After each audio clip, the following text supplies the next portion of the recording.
Hello out there, this is Eugene Newcomb at Ideal Ideation. This is my new channel and my very first video on this channel. Please subscribe because we're going to be talking about issues of the day as well as a new way to look at those issues. This very first video is going to be about President Trump. You know, if you look at the things said in the right-wing media and the left-wing media, President is either the best thing since butter for bread or he's Satan.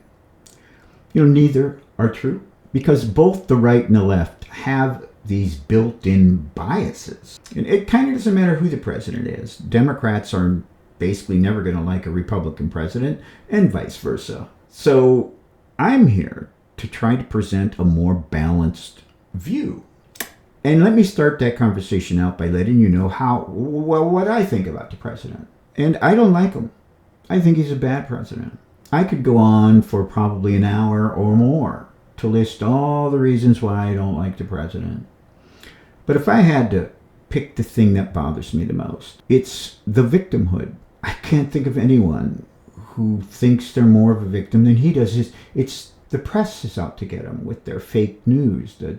Biden was out to get him. The Justice Department was out to get him. The courts were out to get him. Oh well, victims aren't we all? But I just don't like the president. But I can put my dislike for him aside. Because even though I don't like him, that doesn't mean he's a bad president. The decision he makes, even though I don't agree with them, they're his to make. Let's talk about the election season a little bit, before he was elected. Listen, everyone knew who President Trump was during the election season. That's one thing I give the president great credit for, is he hides nothing. He is who he is.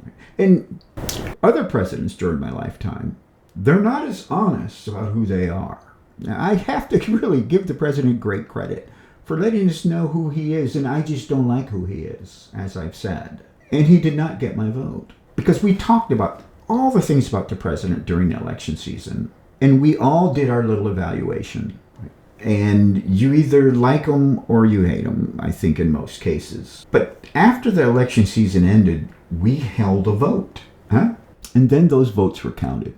And the president not only won the popular vote, but he won the Electoral College, making him the 47th president of the United States. And at that point, the time for debate is over.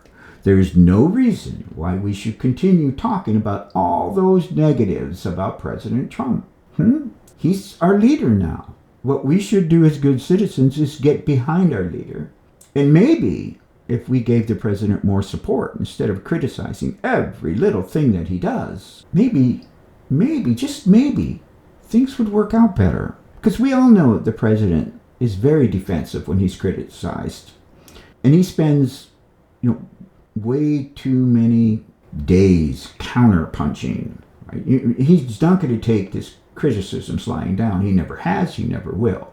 I think that it takes a lot of his focus away from the things he needs to be looking at as the president.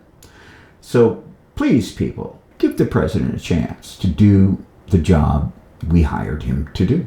Before I get into my little report card for the president, that's kind of what I'm going to do here, is look at how is he doing. Let's just mention a little bit about Democrats and Republicans. I know you don't like each other, but I know that both Democrats and Republicans want the best for our country.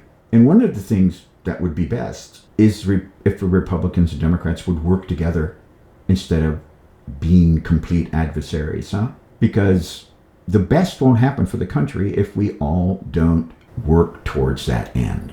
All right, that being said, let's talk about how would we evaluate the president and how am I going to? Well, to me, it's really simple.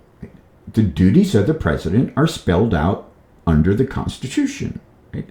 You can just go look for yourself. The presidential duties are there for everyone to view. The president obviously would know what they are. He's ran for the office and he's elected. He should now focus on carrying out those duties. Things that are outside of those duties, well, they're not the president's the president's duties. He doesn't get credit for things that fall outside of his duties, or the blame for things that fall outside his duties that aren't going well. So that's one of the criteria that I think we should focus on, is exactly what he's supposed to be doing for his job. But the other thing is, I think our president, we should be electing people who are, the best of the best. So I'm going to use that as part of the criteria also in looking at, is he fulfilling the duties that are listed in the Constitution for the president? So let's start out by talking about the most important duty, at least in my mind, is being commander-in-chief. And, he's done some things as commander-in-chief. He's kidnapped the president of Venezuela. He's blown up a bunch of boats in the Caribbean that, in theory, were carrying drugs into our country, or at least those drugs will eventually end up here, at least in his mind. He's, attacked Iran. We're now basically at war with them. And I know a lot of people have, differing views, whether these things were good things or bad things. But guess what? Our leader, our president, is the one who gets to decide who's a threat to our country and who's not, and then how to take care of that threat. And should he decide to use our military to take away that threat, that's within his job duty as commander-in-chief. So I think the president gets a pass. Now, whether you agree with what he's done or not, that doesn't matter. What matters is, as our elected leader, he's decided, the one who gets to decide, right, that these are threats that need to be dealt with. And he's dealt with them. And I think he should get some credit. Let's just say that Iran, for example, is a threat to our country. Personally, I don't believe they are. Right? But let's just say, and I already tell you, administration after administration after administration believe that Iran is a threat. Well, the president has done something about that, hasn't he? He's the first one who's taken action to really, if they are really a threat, to stop them from being a threat. I think he should be even doing more than he's doing. I mean, if we're going to go to war, we should go in and win the war.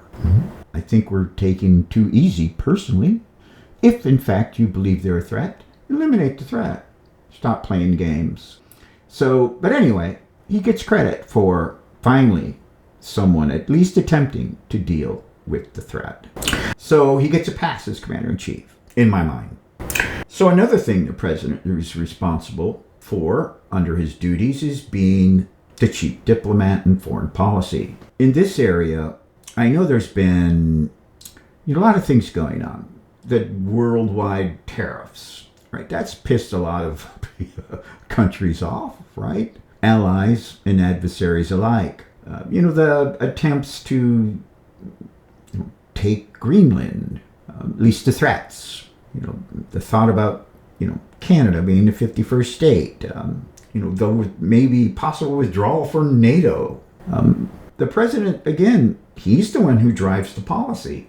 He gets to decide what we do about these things and what we don't do. So for most of things going on with diplomacy, I would give the president a pass. However, being that I'm evaluating him on the best of the best criteria, there is one thing that we can't dispute, that he's not fulfilling as our chief diplomat.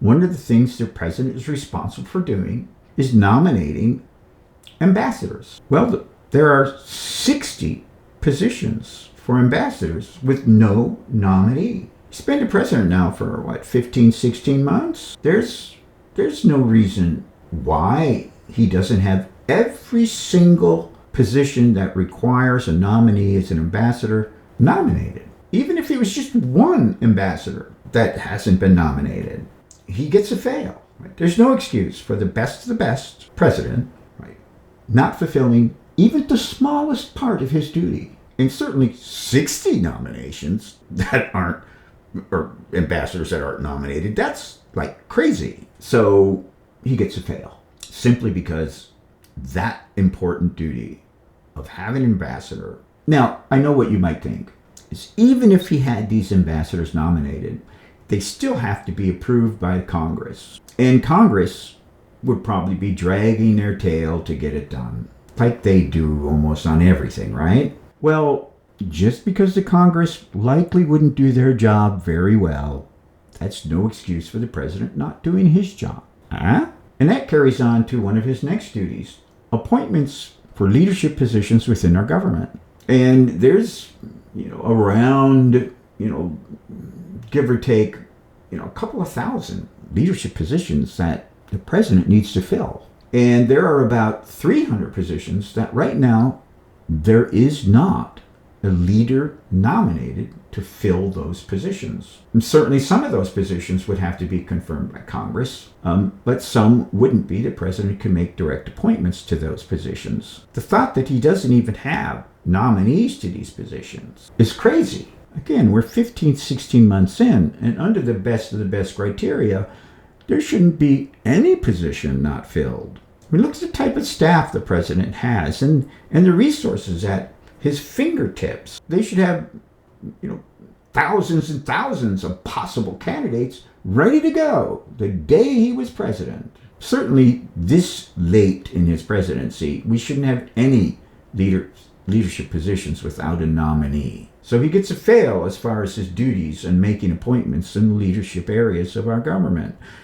We shouldn't have, for our government to run well, we need these leaders appointed. One of the other things that's a really important part of the presidency is his duty his legislative role, which is to, if he has suggestions or recommendations for legislation, to bring that forth to Congress. He also has to submit a budget to Congress. And then once Congress approves any type of legislation, including the budget, right, he has to sign those things into law.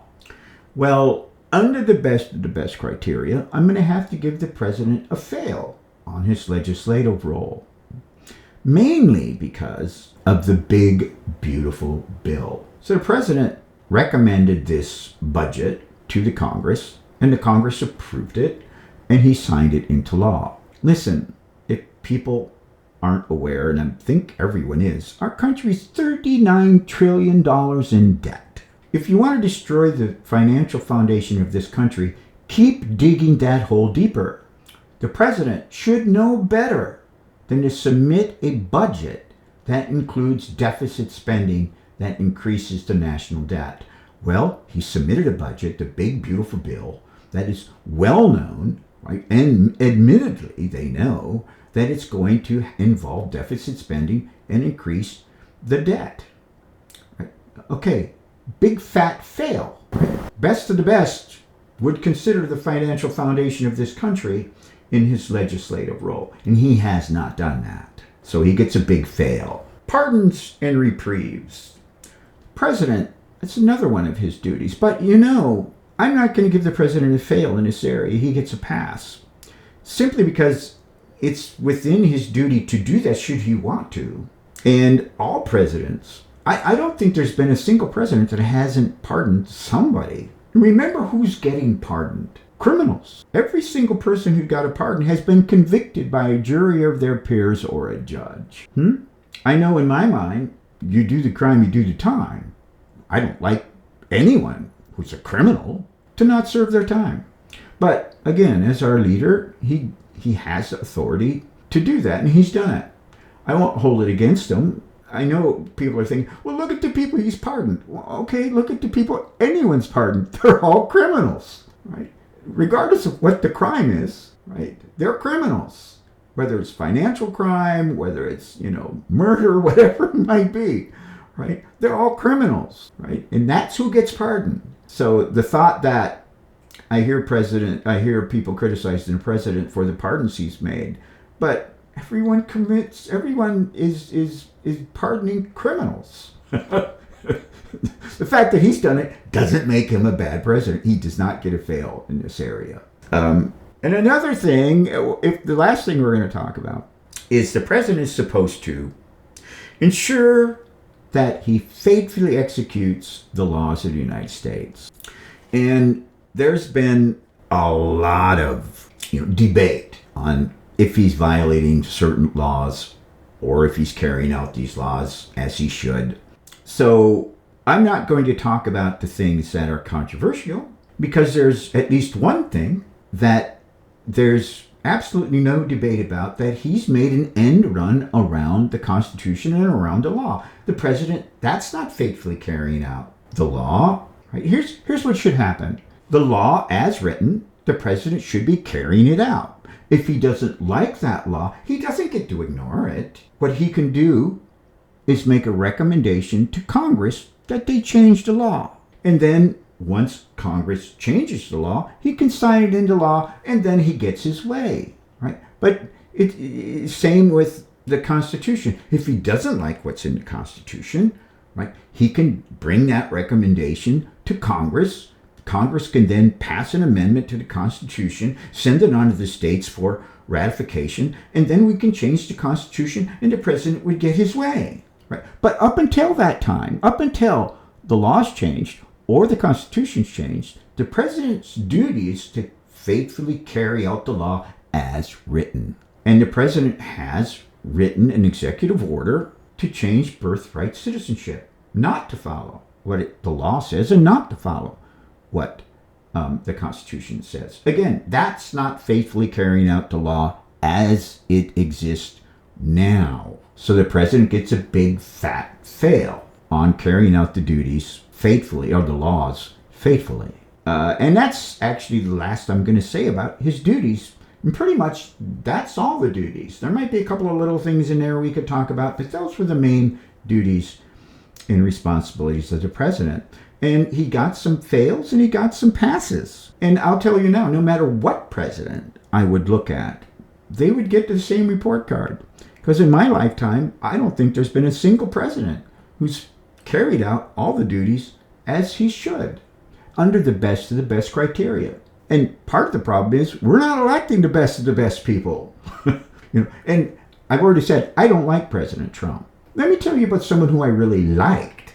Right? I love President Obama. I thought he's a great person, great family man, really, I think, a good citizen. But I didn't think he was a particularly good president. So like or dislike really doesn't matter. Are they fulfilling the role that they were elected to fill, those duties that are listed in the Constitution? Now notice some of the things I didn't talk about. As a matter of fact, we could have, under his duties, we could have talked about a lot of other things. But again, I only need to find one thing to give someone a fail. And then I don't need to talk about other things that they also get a fail on. So I didn't go into lots and lots of detail. But some of the things that the president gets credit for or criticism for, right, are not in his duties. And I don't know why people would assign credit or not to things that aren't listed under the Constitution as his duty. For example, the economy. There's nothing in the president's duties about that he runs the economy. Listen, if we want the president to control the economy, well, we need to change our government to like communism, and we can make like 5-year plans like communist countries do to control how their economy works. We don't have that here. We're capitalists, okay? President doesn't get or isn't responsible for what happens in our economy. Business takes care of that. Jobs, there's nothing. There's nothing in the Constitution. The president is responsible as the chief job creator, right? Or what the prices are in our grocery stores. Or what the price of gas is. None of that's his responsibility to control. And sure, there's things that a president does that maybe has some impact on those issues. Like tariffs, obviously, will increase prices, right? But president should be thinking about his duties, and only those duties, how they impact other areas. It's not his job to think about that. So, and I'll make some other videos talking about the economy and how it runs, because it seems like people don't get it, right? I mean, one of the biggest things I hear talked about in the media is how the president's handling the economy. I don't get it. Haven't people been to school and learned something about our economy? I can already tell you could go get, books on, how our economy runs. And you're not going to find a very, long chapter. As a matter of fact, you probably only find a few paragraphs that even talk about the president at all. Because it's not how things work. Presidents don't set prices, right? They don't have a lot to do with the economy. Sure, they have some input, but really, people, to give a fair evaluation of our president, just look at the duties he's been hired to do and stop criticizing him for things that aren't within his duties, or for that matter, giving him credit for things, again, that aren't within his duties. So that's basically all I've got to say about our president. Until next time, and there will be next time, there will be, I hope to do at least one video a week, if not more.